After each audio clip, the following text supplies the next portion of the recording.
Hey guys, so I obviously train a lot of people who have sedentary jobs, sit at the desk a lot of the day, commute, driving the car for long hours, long periods of time.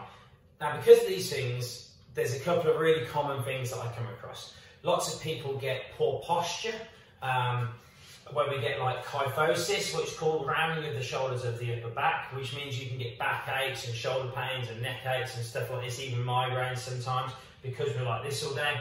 And also we get bad backs, lower back in particular, really tight hips, because we're sat down, in essence, you're in this knee bent position all day at your desk or in your car, then these muscles get really tight, and what happens is you get lordosis then when the back sticks out a little bit more, and it can create back pressure and back pain and stuff like this. So I just wanted to give you a real quick couple of stretches you can do to help relieve the tension and the pressure in these areas, and help sort your posture out a little bit, because that's really going to help everything when your posture is better. So one is, for our upper body, we want to stretch our chest out a bit, because the shoulders come round, this muscle gets really tight. Really easy way to do this is just one arm up on the wall, and then all I'm going to do is walk myself around as much as I can, and I'm just going to feel this big stretch in the chest here.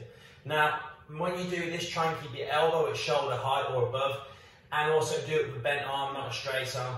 If it's a bent arm, you're going to work the chest. When it's a straight arm, it's going to work the bicep a bit more, so you want to make sure that chest arm's bent.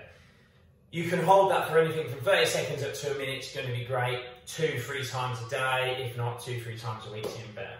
Now for your lower body, really simply what we want to do is stretch out what's called a hip flexor here and our quad. That's going to help stop these muscles getting shorter and pulling our hips forward. And all you do to that is you're going to pull your heel up to your bum, put your one knee next to the other, and then try and push the hips towards the wall in front of you, or wherever it is, okay? Keeping everything nice and aligned. Now, if you struggle to get into that position, you can always try it lying on your side on the floor. It's a little bit easier to do that way. Any questions about any of this sort of stuff, just drop them in the comments below and I can go into it in more detail. But hope those two little stretches really help you nice and quick, and I'll speak to you soon. Take care.